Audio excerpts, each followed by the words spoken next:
Hello children, ready हैं सब? अपनी कॉपी और पेन लेके रेडी हैं? मैंने आपको बताया था कि अब अपन सेकेंड चैप्टर पे आ गए हैं और लेवल ऑफ डिफ़िकल्टी बढ़ता जाएगा। नॉट डिफ़िकल्टी, लेकिन टर्म्स बढ़ रहे हैं, थोड़ा कंफ्यूजिंग होता जाएगा। और ख़ासकर ये सेकेंड चैप्टर जो है ना, इसमें इतने टर्म्स इम्पॉर्टेंट हैं और क्वेश्चन भी आते हैं। तो मेरी एक रिक्वेस्ट है कि यहाँ से आप, किसी ने पहले चैप्टर में अगर नहीं नोट्स लिखे कोई बात नहीं। देखिए, नोट्स सारे बच्चों को, रजिस्टर्ड बच्चों को तो मिलने ही वाले हैं, बिल्कुल टॉप क्लास नोट्स आपको मिलेंगे। वो नीट में भी काम आएंगे, लेकिन उसकी फिक्र आप मत करिए। लेकिन क्योंकि अभी वो टाइम बहुत है, वो हो सकता है आपके लॉकडाउन खत्म हो, मे बी सितंबर में स्कूल खुले तब मिलेंगे आपको वो नोट्स। तो तब तक के लिए don't wait, what you should do, एक कॉपी लीजिए और उसमें जो कुछ मैं यहाँ पर कर रही हूँ जस्ट उसको अपने हिसाब से नोट डाउन करिए, डायग्राम बनाइए। तो एक तरह का वो रिवीजन भी होता है। और जब आप हाथ हिला के कुछ बनाते हैं ना, ये एक कॉमन ऑब्जर्वेशन की बात है, आप करके देखिए, वो चीज़ आपको जल्दी याद होगी और बहुत समय तक याद रहेगी, मतलब मेमोरी में रहेगी। और अगर आप सिर्फ सुनेंगे तो वो बहुत लंबे समय तक मेमोरी में नहीं रहेगी। तो उस हिसाब से आप पेन और कॉपी में जो भी मैं यहाँ बताऊँ वो लिखते रहिए, specially from this second chapter. और आज का जो टॉपिक है वो है माइक्रोस्पोरोजेनेसिस। अब यहाँ पर सबसे पहले मैं जेड ज़बरदस्त ज़रूरी डालूंगी। ध्यान दीजिए, लिखिए टॉपिक, वहाँ लिखिए, या आपका जो भी आपका फेवरेट सिंबल है वो बनाइए। कोई लोग क्यू बनाते हैं, कोई क्वेश्चन मार्क बनाते हैं, कोई बल्ब बनाते हैं, ताकि जब रिवीजन करें तो समझ में आए कि ये 5 मार्क का क्वेश्चन, 1 ऑफ द 5 मार्क के क्वेश्चन 12th में ये रहता ही रहता है। इस सेकेंड चैप्टर में से 5 मार्क का क्वेश्चन आने की चांसेस इज 95%, और ये रहता है, दैट इज माइक्रोस्पोरोजेनेसिस। अब क्या है वो, अब थोड़ा सा मैं पिछला रिवाइंड करते हैं, अपन बताऊंगी ताकि अपन को एक फ्लो मिलता रहे। आपको याद है ये यू रिमेंबर, हमने एंथर, एक यंग एंथर करा था, उसके चारों लेयर्स कर ली थी। वो डू यू रिमेंबर दैट? उसकी चारों लेयर्स कर ली थी। अब ये है एक मैच्योर एंथर, ठीक है, मैच्योर एंथर। जब एंथर मैच्योरिटी पे आता है, now this diagram is also given in NCERT. Young anther तो दिया ही है, उसका एक छोटा सा सेक्शन मैंने क्लास में बहुत डिटेल में बताया, जस्ट गो थ्रू इट। बहुत से बच्चों ने वो देखा भी नहीं है, सो पहले वो देखिए फिर ही आगे बढ़िए। तो ये जो मैच्योर एंथर है और यंग एंथर में फ़र्क है। क्या फ़र्क है? वही आउटर एपिडर्मिस, वो 4 लेयर्स में आपको बता रही हूँ, वही आउटर एपिडर्मिस है, सिंगल लेयर्ड, ठीक है। मैच्योर में भी मिलेगी। मैंने आपको, जैसे सपोज ये एक्सटेंड कर दूं मैं, ठीक है ना, ये लोब्स एक्सटेंड कर दूं मैं, तो ये जो एंथर है वो ऐसे आफ्टर सेक्शन ऐसा दिखेगा, मैच्योर। अब यहाँ पर क्या था, मैं जल्दी से ये वाला बना देती हूँ तो आपको आइडिया मिल जाएगा कैसे। याद आए? 1 2 3 4, ये क्या थे? माइक्रोस्पोरेंजिया। एक को बोलेंगे तो माइक्रोस्पोरेंजियम और इकट्ठा बोलेंगे तो माइक्रोस्पोरेंजिया, या इनको क्या बोलते हैं, और क्या बोलते हैं, पॉलन सैक्स, ठीक है। तो ये तो यंग में दिख रहे थे, यानी एक लोब में 2 दिख रहे थे, एक लोब में 2 माइक्रोस्पोरेंजिया। लेकिन ओल्ड या मैच्योर एंथर में वो 2 माइक्रोस्पोरेंजिया नहीं होते, उनकी बीच की ये वाली वॉल जो है वो सेल्स सब डिसॉल्व हो जाते हैं, टैपेटम पूरी यूज अप हो जाती है, बिकॉज न्यूट्रिशियस लेयर है वो, तो वो पूरी यूज अप हो जाती है यहाँ पर, और उसके सेल्स पूरा न्यूट्रिशन देने में खत्म हो जाते हैं और बीच की वॉल डिसॉल्व हो जाती है। तो जो यहाँ पर क्या मौजूद था, स्पोरोजिनस टिश्यू, क्या मौजूद था यहाँ पर, स्पोरोजिनस टिश्यू। वो स्पोरोजिनस जो सेल्स हैं वो बस दिखाई देते हैं इन मैच्योर एंथर, और वो स्पोरोजिनस सेल में भी चेंजेस आते हैं, और वही सीक्वेंस ऑफ चेंजेस हम किस हेडिंग के अंदर करने वाले हैं, माइक्रोस्पोरोजेनेसिस। क्या हुआ कि ये 4 माइक्रोस्पोरेंजिया अब एक लोब में एक ही रह गया, एक ही चेंबर रह गया, और बीच की वॉल डिसॉल्व हो गई, और जो यहाँ पर टिश्यू था वो अलग अलग ऐसे राउंड स्ट्रक्चर्स दिखने लगते हैं जिनको हम बोलते हैं पॉलन ग्रेन। अब क्या कहने लगते हैं इनको, पॉलन ग्रेन और माइक्रोस्पोर्स। क्या कहने लगते हैं, पॉलन ग्रेन और माइक्रो। तो मैच्योर एंथर में ये भरे हुए मिलते हैं। प्लस कहाँ से लाइन ऑफ डिसेंस है, ये मैंने आपको बताया था, इस जगह से। यहाँ क्या था, आई हैड एक्सप्लेन, यहाँ थिन वॉल सेल्स थे, इंस्टेड ऑफ एंडोथीशियम के थिन वॉल्ड सेल्स थे, और उन सेल्स के ग्रुप को क्या बोला था, स्टोमियम। तो लाइन ऑफ डिसेंस कहाँ से है, स्टोमियम से है। तो यहाँ से फट गया, डिसेंस मतलब यहाँ से फट गया दोनों तरफ से लंबाई में, और अब सारे माइक्रोस्पोर या पॉलन ग्रेन्स डिस्पर्स होंगे, फैलेंगे हर एंथर में, हर डायथीकस एंथर में, किसी भी मोनोथीकस, और इसी तरीके से डिस्पर्स होते हैं। ठीक है, नाउ व्हाट इज माइक्रो, ये जो तब्दीली, ये चेंज थे, जो यहाँ पर टिश्यू था, जो अब माइक्रोस्कोर, यहाँ से यहाँ तक का सफर, मतलब यंग एंथर के पॉलन सैक के अंदर और मैच्योर एंथर के पॉलन सैक के अंदर क्या चेंजेस हुए यहाँ से यहाँ तक आने में, those steps are we will be doing in microsporogenesis. Clear है, माइक्रोस्पोरोजेनेसिस। अब शुड आई रब, एक बार देख लीजिए, तो मैं रब कर दूंगी क्योंकि स्टेप्स देखेंगे माइक्रोस्पोरोजेनेसिस के। नाउ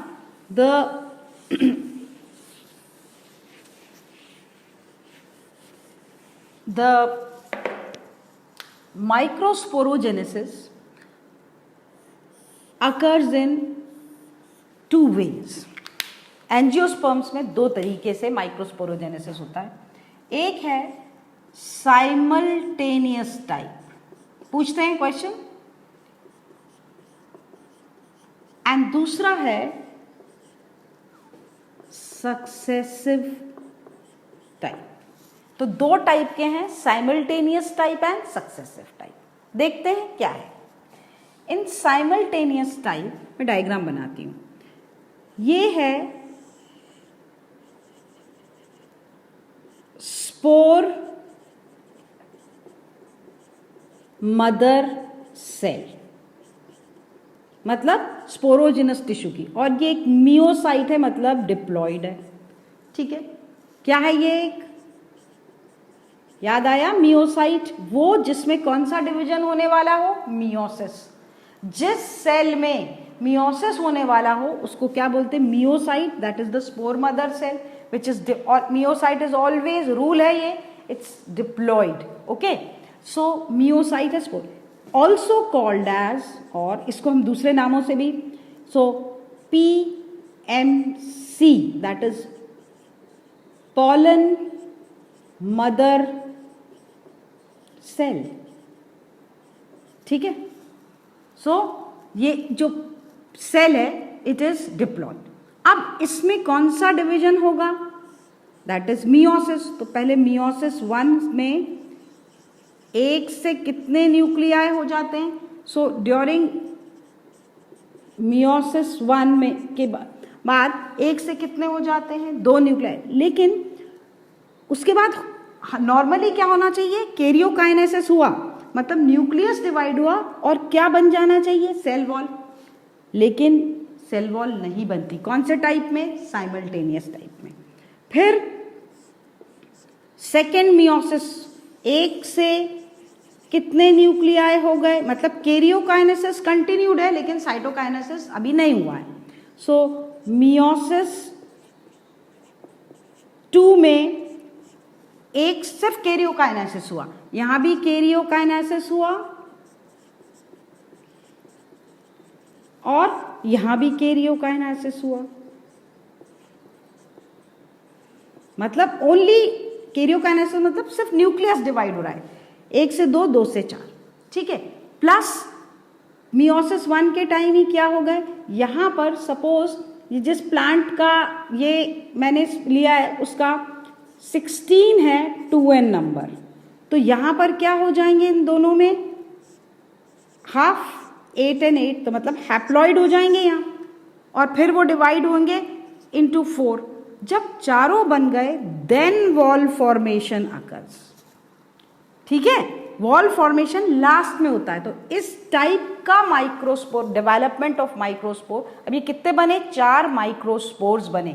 हमेशा मियोसिस है तो कितने सेल बनते हैं, 4 ही बनते हैं, तो 4 इनको इसलिए बोलते हैं टेट्राड। क्या बोलते हैं इसको, टेट्राड। और ये चिपके हुए होते हैं हमेशा। अब आगे मैं बताऊंगी कैसे अलग अलग होंगे। सो साइमल्टेनियस वे में जो टेट्राड माइक्रोस्पोर्स का बनता है वो सेल वॉल लास्ट में, मतलब साइटोकाइनेसिस कब होता है, बिल्कुल आखिरी में, ठीक है। इसी के ऑपोजिट सक्सेसिव टाइप में, तो ये चारों में कितने n, क्योंकि मियोसिस हुआ है तो they will be haploid, okay. Now successive type में again we will start with the pollen mother cell या स्पोर मदर सेल, कुछ भी बोलिए, उसमें वही डिप्लॉइड है, मियोसिस है, सेम प्रोसीजर होगा। नाउ व्हाट हैपेंस, मियोसिस 1 हुआ, मियोसिस 1 में वही क्या बने, 2 न्यूक्लियाई बने। पहले तो हमेशा कैरियोकाइनेसिस पहले होता है, साइटोकाइनेसिस बाद में होता है, तो ये 2 न्यूक्लियाई, लेकिन न्यूक्लियाई बनते से ही क्या बन गई, सेल वॉल उसी वक्त। फिर क्या हुआ, मियोसिस 2, मियोसिस 2 हुआ, तो मियोसिस 2 में क्या है, वही 2 सेल, पहले 2 न्यूक्लियाई 4 हुए और ये तो 2 सेल थी, उसके बाद ये भी cell wall. After every nuclear division followed by cytokinesis, meiosis 1 first karyokinesis followed by cytokinesis, meiosis 2 karyokinesis followed by cytokinesis, मतलब सेल वॉल फॉर्मेशन तुरंत होता है इन सक्सेसिव टाइप। बनते वही टेट्राड हैं, दोनों में 4 बनेंगे और सेम मियोसिस है तो they will be haploid. But यहां पर cell wall formation after every karyo nuclear division, यहां सेल वॉल फॉर्मेशन आखिर में होता है। ये साइमल्टेनियस टाइप और ये सक्सेसिव टाइप। ये उतारिए आप जब तक, उसके एग्जाम्पल्स मैं बता रही हूं, क्योंकि दोनों टाइप्स जो हैं वो अलग अलग ग्रुप्स में मिलते हैं। अब यहां पर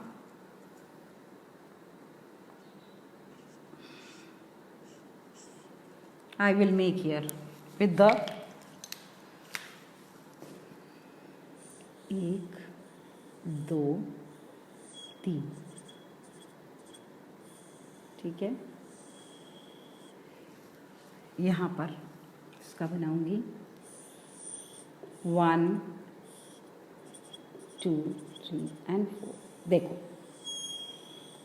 जो टेट्राड साइमल्टेनियस टाइप से एस टाइप के माइक्रोस्पोरोजेनेसिस से बनते हैं वो टेट्राड कैसे दिखते हैं, 1, 2, 3 और पीछे की तरफ चौथा रहता है।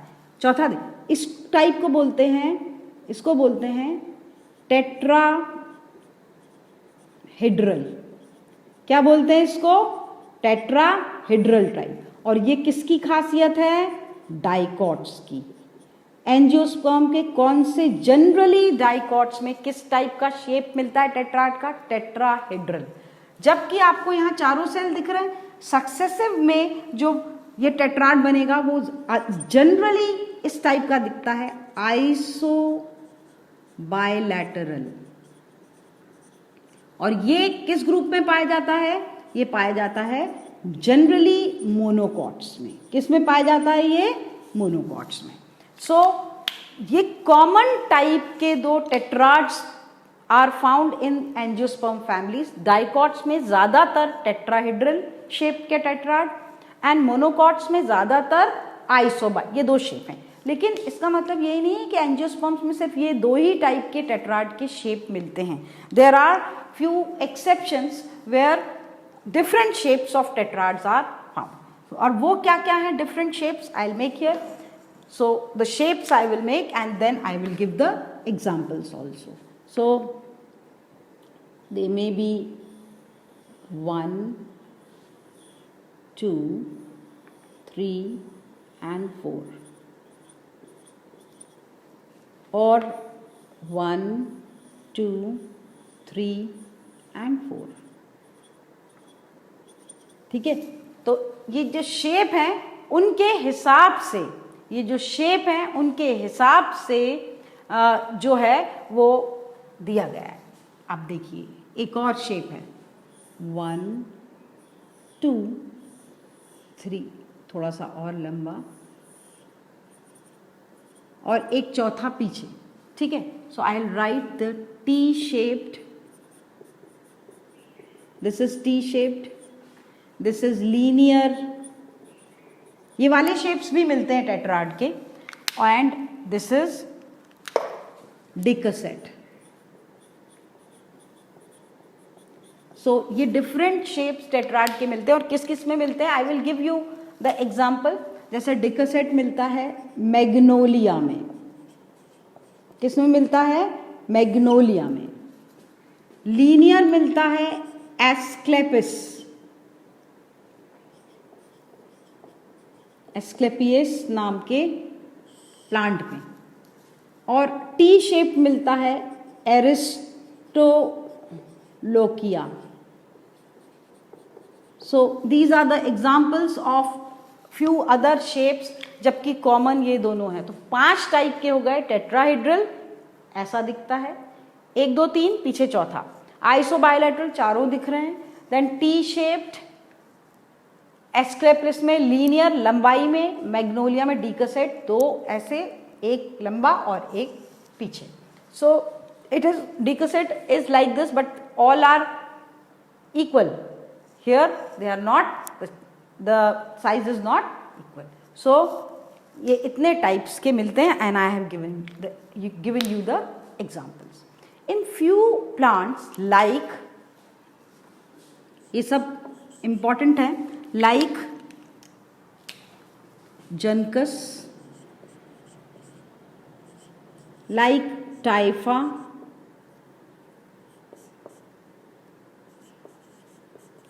ये कुछ एक्सेप्शंस हैं जहां प्लांट्स, कैसे कैसे प्लांट्स हैं? जनकस है, टाइफा है, और ड्रोसेरा है।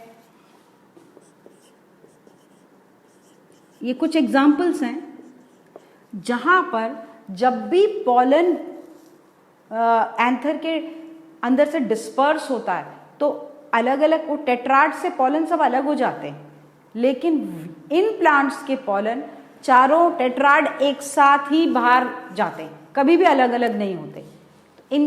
इनको बोलते हैं, जब टेट्राड के सहित जाएं, चारों ही संग में जाएं, तो उनको बोलते हैं कंपाउंड पॉलन ग्रेन। क्या बोलते हैं उनको? Compound pollen grains. तो किस में पाए जाते हैं कंपाउंड पॉलन ग्रेन्स? जनकस में, टाइफा में और ड्रोसेरा में। किस इनमें पाए जाते हैं कंपाउंड पॉलन ग्रेन्स। क्लियर? अब कुछ और एक्सेप्शंस हैं, ये तो कंपाउंड के हो गए। इन क्वेश्चन आता है अगेन स्टार कि दिस शेप मतलब decussate, linear, T shape, isobilateral, tetrahedral, क्या कोई प्लांट है जिसके सब शेप्स के टेट्राड मिलते हैं? है। एरिस्टोलोकिया,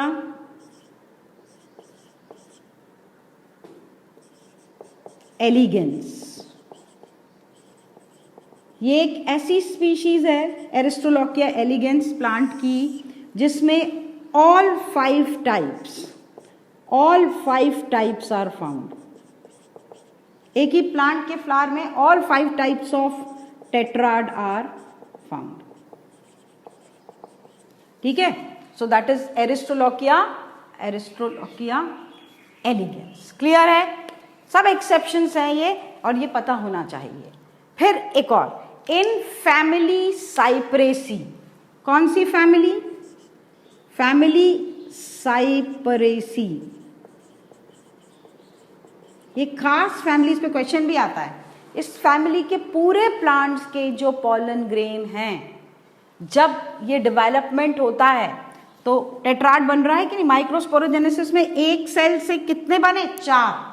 ठीक है, उसमें जब एक पॉलन मदर सेल से मियोसिस होके 4 बनते तो हैं, लेकिन उसमें से 3 नॉन फंक्शनल हो जाते हैं। ओनली मेच्योरिटी पे कितना पॉलन ग्रेन बस बच पाता है 4 में? टेट्राड में से only 1। So only 1 functional microspore, only 1 functional microspore. कौन सी फैमिली के मेंबर्स में? साइप्रेसी। मैं स्टार मार्क कर रही हूं क्योंकि इन एक्सेप्शंस पे से क्वेश्चन आते हैं। सो साइप्रेसी फैमिली में क्या पाया जाता है? ओनली 1 फंक्शनल पॉलन ग्रेन या माइक्रोस्पोर। अब एक और इंपॉर्टेंट स्टेप वो मैं यहां बताती हूं। एक और एक्सेप्शन है, और ये क्वेश्चन आता है 12th के एग्जाम में। इन कैलोट्रोपस, ये कैलोट्रोपस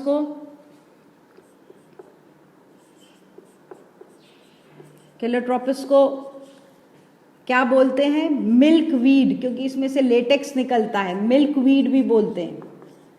यू ऑल नो कैलोट्रोपस। मैंने आपको 11th में बताया था, और जिनने नहीं देखा है, जो न्यू स्टूडेंट्स हैं, फिक्र मत करिए, मैं उनको पूरे सेशन में प्लांट्स ला के दिखाती रहूंगी तो आपको सब लर्न हो जाएंगे। सो कैलोट्रोपस में जो है मिल्क वीड में एंड ऑर्किड्स, उसमें एक खास फिनोमिना होता है। पूरा जैसे ये है ना, मैं आपको एंथर लोब बनाती हूं इस टाइप से, तो पूरा लोब नीचे तक का जो स्पोर माइक्रोस्पोरेंजिया जो नीचे तक के हैं 4, उसके सारे पॉलन ना टेट्राड के फॉर्म में ना किसी फॉर्म में, पूरा माइक्रोस्पोरेंजिया के पॉलन एक साथ एक थैले में बंद हो जाते हैं और फिर वो डिस्पर्स होते हैं। All pollen grains they join to form a थैला लाइक स्ट्रक्चर, और उस थैले को बोलते हैं, क्वेश्चन आता है उस टर्म पे, पोलिनियम। ध्यान रखना, ZZ लिखिए, पोलिनियम पे क्वेश्चन, उसको क्या बोलते हैं? पोलिनियम। तो वो कैसा दिखता है उसका डायग्राम भी बनाइएगा, ये कैसा दिखता है पहले देख लीजिए। पोलिनियम, व्हेन अपनी क्लासेस जब ऑफलाइन होंगी तो मैं हर साल करके बताती हूँ, और एक अच्छा एक्टिविटी टाइप हो जाती है वो, कि आपको निकाल के और बताऊंगी लाइव कि पोलिनियम कैसा दिखता है। ठीक है, और आप लोग खुद निकाल के उसको देख सकते हैं। सो पोलिनियम जो है वो इस टाइप का रहता है।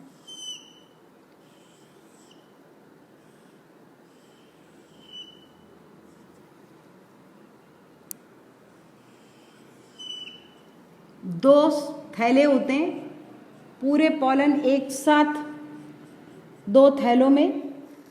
स्टॉक उसको बोलते हैं कॉर्डिकल, स्टॉक को क्या बोलते हैं? कॉर्डिकल। और वो स्टॉक जो है वो एक ऐसे हुक से अटैच रहती है, उसको बोलते हैं कॉर्पस्क्यूलम। क्या बोलते हैं उसको? कॉर्पस के। तो स्टॉक इज कॉर्डिकल एंड जो हुक लाइक स्ट्रक्चर है उसको क्या, क्योंकि ये इंसेक्ट से पॉलिनेट होता है इसलिए वो हुक लाइक स्ट्रक्चर होता है, उसको बोलते हैं कॉर्पस्क्यूलम। और ये दोनों को मिला के क्या बोलेंगे? ट्रांसलेटर। इंपॉर्टेंट है, पूछते हैं, ट्रांसलेटर। तो ये जो स्टॉक है और हुक है उसको ट्रांसलेटर बोलते हैं। उस स्पेशल स्ट्रक्चर को, जिससे कि इंसेक्ट उसको ले जाके पॉलिनेट कर देगा, क्योंकि they are heavy, all the pollens are group together in 2 थैलास और सैक्स, जिसको क्या बोलते हैं, पोलिनियम। इनको क्या बोलेंगे, दीज आर द 2 पोलिनियम। और ये कैरेक्टरिस्टिक है किस, कैलोट्रोपस में और ऑर्किड्स में। पॉलन जो है वो टेट्राड के फॉर्म में नहीं जाते, they go in the form of together in 2 थैलास और सैक्स कॉल्ड पोलिनियम। क्लियर है, ये आ सकता है शॉर्ट नोट में। तो ये एक और मैंने आपको बोला कि यूजुअली जनरल मेथड क्या है, ये टेट्राड में से एक एक पॉलन अलग अलग हो जाएगा। जब अभी मैंने बनाया था मैच्योर एंथर, उसमें क्या बनाए थे, वो पॉलन एक एक अलग अलग, पहले टेट्राड बनेगा फिर पॉलन अलग अलग हो जाएंगे। लेकिन जहां पर पॉलन अलग अलग होके नहीं किसी और ढंग से जाते हैं, वो सारे एक्सेप्शंस मैंने, यहाँ कंपाउंड पॉलन ग्रेन्स जाते हैं, मतलब 4-4 चिपके हुए जाते हैं। यहाँ पर इसमें है तो अलग अलग टाइप के, लेकिन सारे टाइप्स जो हैं टेट्राड के वो पाए जाते हैं इसमें। देन साइप्रेसी में क्या होता है, 4 बनते हैं लेकिन एक फंक्शनल होता है। फिर कैलोट्रोपस और ऑर्किड्स में खास कौन से टाइप का, पूरे के पूरे माइक्रोस्पोरेंजिया के माइक्रोस्पोर्स 2 थैलों में आ जाते हैं, उनको बोलते हैं पॉलिनियम। और पॉलिनियम का एक खास स्ट्रक्चर होता है क्योंकि वो इंसेक्ट पॉलिनेटेड होते हैं। That is stalks are called as caudicle and the hook is called as corpusculum. Clear है, क्योंकि ये टर्म्स बार बार कंफ्यूज करते हैं, इसलिए मैंने ये रिपीट कर रही हूँ क्योंकि आपको पता होना चाहिए। ठीक है, एक और एक्सेप्शन है जो मैं इधर लिख लेती हूँ, इधर लिखती हूँ ताकि आपको एक बार में पूरा बोर्ड पे दिखे before rubbing. So that is the last exception in Cuscuta. Cuscuta सुना है, 10th में पढ़ा था अपन ने उसको, ऑल्सो कॉल्ड एज डॉडर, अमर बेल, वो येलो कलर की बेल होती है, it is total stem parasite. वो कस्कुटा प्लांट में जो माइक्रोस्पोर्स यानी पॉलन होते हैं वो क्या शो करते हैं, पॉलीस्पोरी। क्या शो करते हैं फिनोमेना, पॉलीस्पोरी।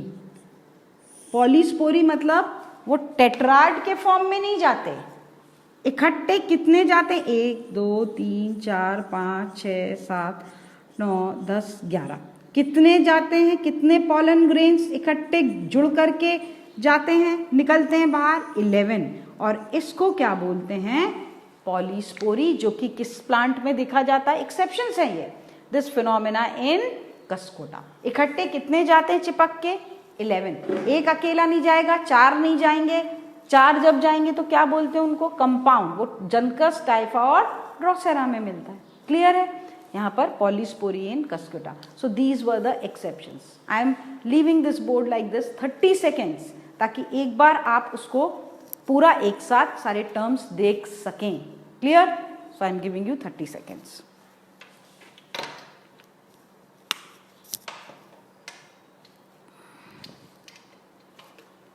जल्दी जल्दी उसको कॉपी कर लीजिए सारे।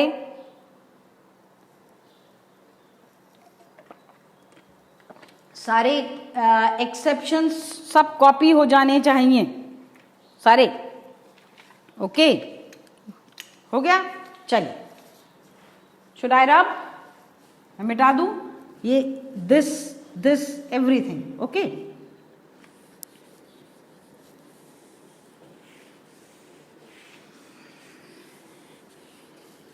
so now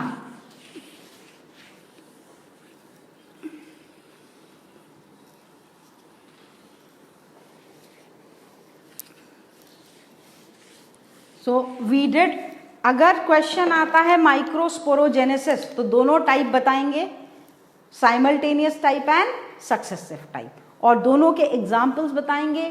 you can give exceptions also if there is a 5 mark का क्वेश्चन।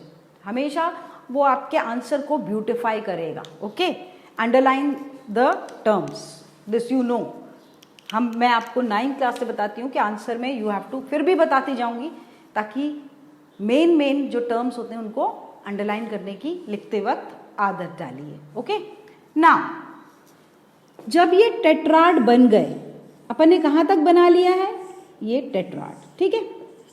और ये कैसे हैं, हैप्लॉइड हैप्लॉइड, अभी ये चिपके हुए हैं, ठीक है।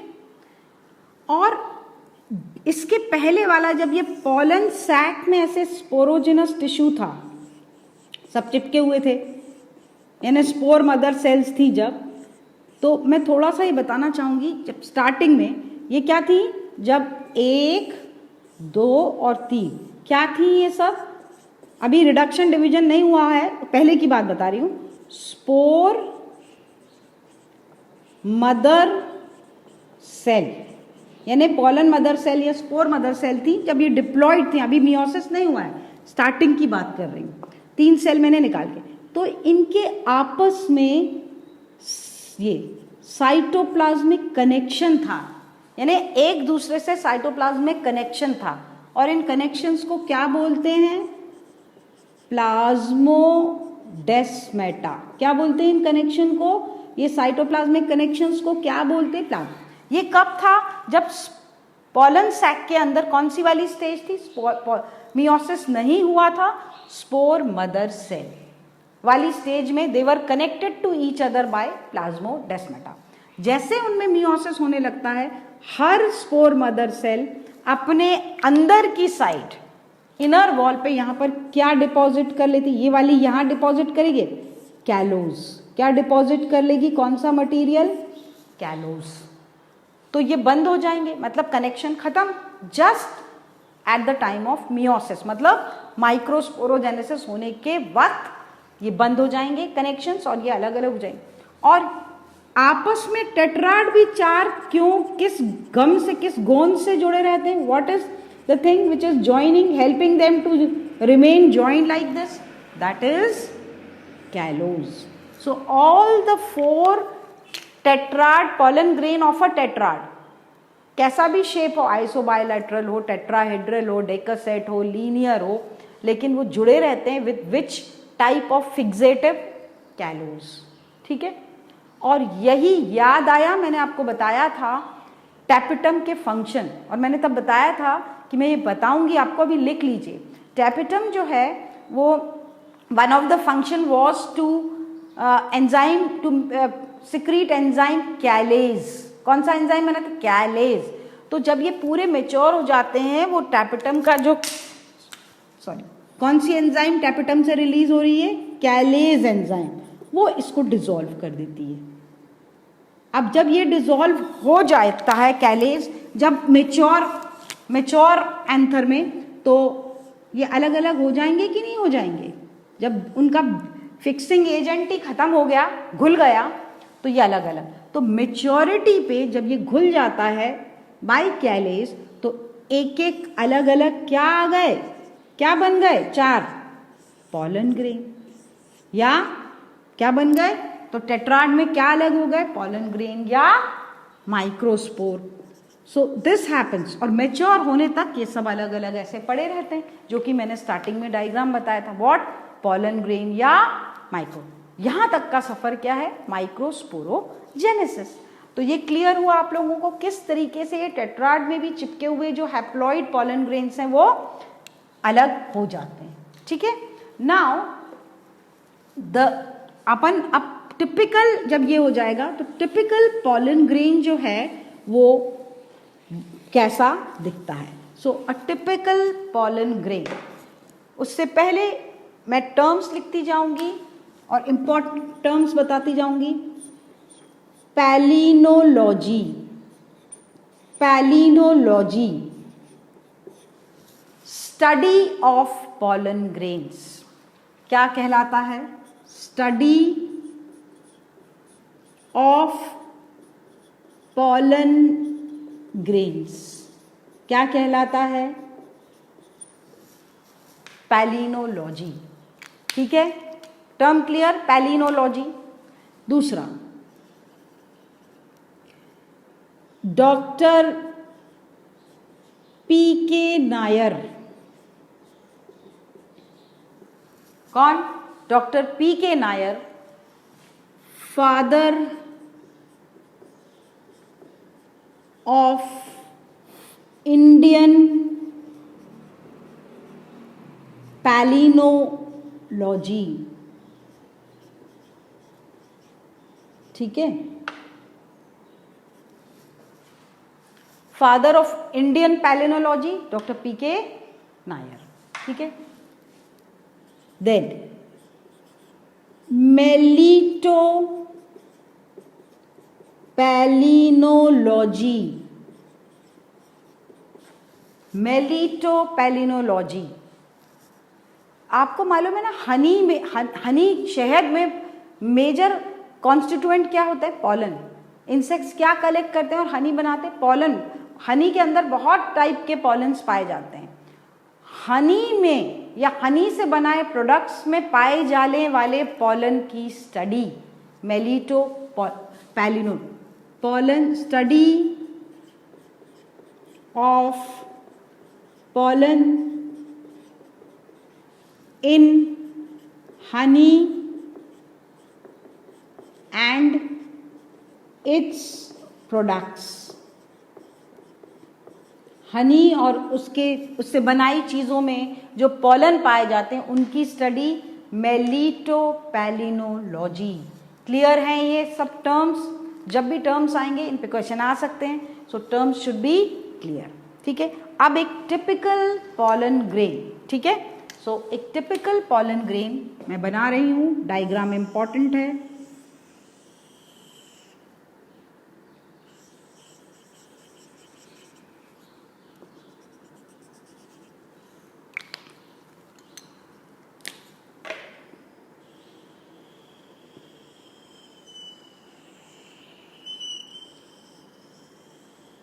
पॉलन ग्रेन सिर्फ स्फेरिकल ही नहीं होता, ओवल हो सकता है, elongated, they are of many shapes but common ones are spherical, so I am making spherical, okay.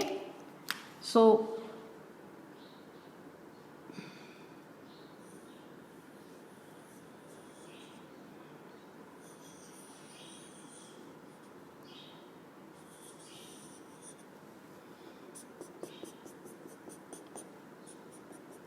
a typical pollen grain or microspore, pollen grain और माइक्रोस्पोर, ऑल्टरनेटिव नाम पता होना चाहिए। pollen grain और microspore consist of an outer thick exine, outer wall जो red से बनाई है उसको क्या बोलते हैं? मोटी एग्जाइन, एंड हार्ड इनर जो मैंने ब्लू से बनाई है, थिन एंड स्मूथ, ये देखो कैसे वेवी और डिजाइन वाली है, इनर स्मूथ जो ब्लू से बनाई है, इन टाइम, ठीक है। And because it is a cell, so black वाली अंदर की लाइनिंग इज प्लाज्मा मेम्ब्रेन, क्या है ये? प्लाज्मा मेम्ब्रेन, जो कि हर सेल में होती है, ठीक है। देन डेंस साइटोप्लाज्म, सेल के अंदर डेंस साइटोप्लाज्म, ठीक है। This is the vacuole,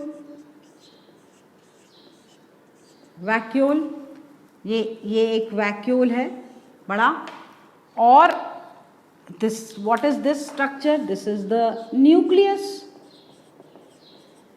clear? So this is a typical young pollen grain which consists of outer thick exine, inner smooth and thin intine, though two walls, ठीक है।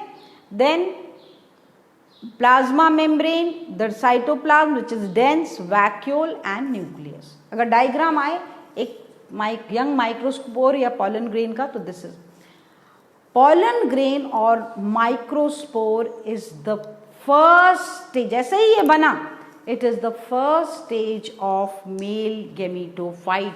Right here, make a star. First stage क्या कहलाती है ये? Of male gametophyte. कौन सी stage है ये? First stage of male gametophyte, ये जो डायग्राम है, ठीक है। यहां से शुरुआत होगी मेल गेमीटोफाइट डेवलपमेंट की, ठीक है। अब बात करते हैं हम, इधर आइए, इंपॉर्टेंट, पॉलन ग्रेन की एक्साइन वॉल ये है रेड से, इंटाइन ब्लू से, and the plasma membrane and so on. Exine, few workers have classified the exine into various layers. Exine किस में डिवाइडेड है? दो लेयर्स में. इंपॉर्टेंट है ये नाम, terms act exine and and exine. मतलब ये सिर्फ एक्साइन भी दो में डिवाइडेड है. बाहर वाली क्या है? एक्ट एक्साइन, और अंदर वाली क्या है? And exine. क्लियर? ये दो में डिवाइडेड है. अब जो बाहर वाली है, मतलब इतनी लेयर है, एक्ट एक्साइन भी तीन हिस्सों में बटी हुई है. टेक्टम पहली वाली, तो I will just enlarge this part, ठीक है. सो ये एक्ट, सिर्फ एक्ट एक्साइन वाला, तो उसका सबसे बाहर वाली जो लेयर है वो कैसी है? ऐसे रॉड शेप्स होते हैं और बीच बीच से वो ब्रोकन होती है, डिसकंटिन्यूअस होती है ये, ठीक है. ये वाली जो लेयर हो गई, ये क्या हो गई? That is tectum. क्या हो गई ये? टेक्टम. क्लियर है? सिर्फ एक्ट एक्साइन को मैं हाईलाइट कर रही हूं. आउटर मोस्ट लेयर कौन सी हो गई? टेक्टम. ठीक है. फिर मिडिल लेयर कौन सी है? बैक्यूलम. तो मिडिल लेयर ये भी डिसकंटिन्यूअस है, एक साथ कंटिन्यूअस लेयर नहीं है. ये कौन सी लेयर है? बैक्यूलम. क्लियर? कौन सी लेयर है? बैक्यूलम. ये भी डिसकंटिन्यूअस है. और अंदर वाली जो लेयर है, इनर मोस्ट जो है, उसको बोलते हैं फुट लेयर. वो कंटिन्यूअस है. सो अंदर वाली क्या है? Foot layer, and that is continuous. Okay, ये दोनों डिसकंटिन्यूअस हैं. सो सिर्फ एक्ट एक्साइन तीन हिस्सों में बटी हुई है. Tectum discontinuous, followed by baculum discontinuous, followed by innermost, लिखा हुआ है मैंने inner layer, foot layer, which is continuous. This is about only ectexine. Endexine कौन सी है? फिर वो बाद वाली लेयर, वो है एंड एक्साइन. लेकिन कुछ साइंटिस्ट ने, कुछ वर्कर्स ने, ये टर्म भी आपको पता होना चाहिए, उन्होंने क्या किया है? एक्ट एक्साइन को सिर्फ दो ही लेयर्स में बताया है और उसको इकट्ठा क्या बोला है? सेक्साइन. क्या बोला है उसको? सेक्साइन. सिर्फ उसमें टेक्टम और बैक्यूलम आएंगे, मतलब इतनी को क्या बोला है? Sexine. Clear? Some of the scientist have name like this. बाकी अब क्या बचा? फुट लेयर, और नीचे कौन सी बची? कौन सी बची? Endexine. तो foot layer as well as endexine. तो ये वाली हो गई फुट लेयर और ये वाली हो गई एंड एक्साइन. इन दोनों को मिला के उन्होंने क्या नाम दिया है? नेक्साइन. क्या नाम दिया है इन दोनों को मिला के? Nexine. So some have classified like this, पर आपको पता दोनों होना चाहिए. दे कैन आस्क एनी, कोई भी टर्म पूछ सकते हैं. मैं फिर बताती हूं. पॉलन ग्रेन की एक्साइन, ओनली एक्साइन की बात चल रही है, नो इन टाइम. एक्साइन जो है वो थिक होती है बहुत, और उस थिक एक्साइन को डिवाइड किया है ectexine outer part and endexine inner part. So outer part is this much ectexine, और अंदर वाला ये इस आधा. Ectexine divided into three portions, tectum outermost, baculum middle, foot layer सबसे नीचे. ये दोनों डिसकंटिन्यूअस हैं, ये कंटिन्यूअस है. और एंड एक्साइन उसके नीचे ये है. कुछ साइंटिस्ट ने सेक्साइन लेयर बोली है एक्ट एक्साइन की, बाहर वाली, जिसमें दो ही पोर्शंस आते हैं, टेक्टम एंड बैक्यूलम, ये दोनों सिर्फ. और बाकी बचा फुट लेयर और एंड एक्साइन, उन्होंने एक में कर दिए हैं, दैट इज नेक्साइन. उसको क्या बोलते हैं? Nexine. So just copy down this. You won't get in any book explain like this with diagram. आपको लिखा रहेगा और ऊपर से जाएगा. I have sorted out for you all, और ये मैं हर बार करती हूँ, उसको आसान बनाती हूँ. So just jot it down fast. Okay, जल्दी से उतार लीजिए. एंड इसमें से भी आपको कहीं कंफ्यूजन हो रहा है तो जस्ट आस्क. आपको लग रहा है कि कुछ आपको फॉलो नहीं हो रहा है तो यू कैन ऑलवेज आस्क. ठीक है, ये इसमें सारे नीट के क्वेश्चंस भी ऐसे चुटकियों में कर सकते हैं आप. मैं वो सारे पॉइंट्स पढ़ाने में इंक्लूड करती हूँ. ठीक है, कॉम्पिटिटिव में देख लीजिए. शुड आई रब द पार्ट? आई विल रब दैट पार्ट फर्स्ट, जब तक आप उसको उतार लीजिए.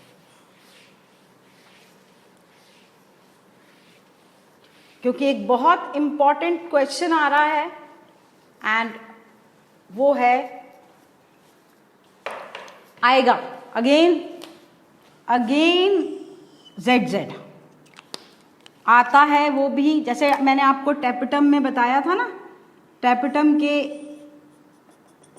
फंक्शंस बताए थे, इसी तरह ये भी आता है. अब याद आया आपको टैपेटम पे से क्या रिलीज हो रहा था? You remember which bodies? Ubisch bodies.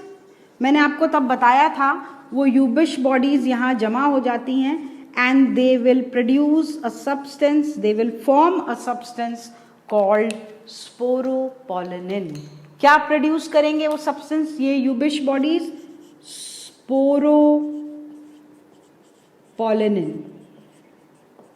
Underline करिए, स्टार डालिए और ZZ. क्वेश्चन आएगा ही. स्पोरोपोलिनिन के ऊपर कुछ किसी भी फॉर्म में क्वेश्चन आ सकता है. अब ये जो स्पोरोपोलिनिन क्यों इतना इंपॉर्टेंट है? Why it is so important?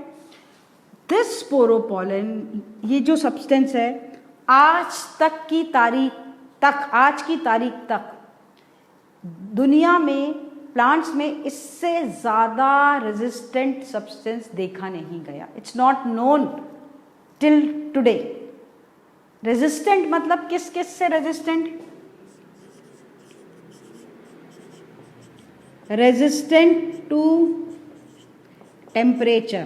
कितना भी हाई टेम्परेचर हो कोई फर्क नहीं पड़ता इस सब्सटेंस को. टू एसिड्स, कितना भी स्ट्रॉन्ग एसिड हो, strong acids. Two alkalis and two enzymes. क्योंकि एंजाइम्स स्ट्रक्चर जो है, केमिकल स्ट्रक्चर बिगाड़ देते. कोई भी चीज जो किसी सब्सटेंस का नेचर चेंज कर दे, वो या तो टेम्परेचर होता है या एसिड्स होते हैं, ये असर डालते हैं. लेकिन इन चारों असर डालने वाली एटमॉस्फेयर की, एनवायरनमेंट की चीज़ों से स्पोरोपोलिन को कोई फर्क नहीं पड़ता. वो उन सब से रेजिस्टेंट है. और क्योंकि वो इतनी रेजिस्टेंट सब्सटेंस है, कोई भी उसको खराब नहीं कर सकता. इसी वजह से पॉलन ग्रेन्स जो हैं उनके आज भी फॉसिल्स पाए जाते हैं. क्या पाए जाते हैं? Fossils. You know what are fossils? हजारों लाखों साल पहले जो पेड़ों में पॉलन ग्रेन बने थे, वो पेड़ गिर गए, मर गए, सड़ गए, कुछ नहीं बचा. लेकिन उनके पॉलन ग्रेन्स आज भी खुदाई में मिलते हैं. वो पॉलन ग्रेन्स वैसे के वैसे आज खुदाई में मिलते हैं, उनको बोलते हैं फॉसिल्स. और क्योंकि वो माइक्रोस्कोपिक हैं, उनको बोलते हैं माइक्रोफॉसिल्स. क्या बोलते हैं? सो व्हाई क्वेश्चन आता है, microfossils are found because of sporopollenin. या मैं आगे कंटिन्यू रखूंगी, इंपॉर्टेंट पार्ट है ये लर्न कराऊंगी मैं, क्वेश्चन आएगा. तो we will continue in our next class. Till then have a good day. पढ़ के रखना.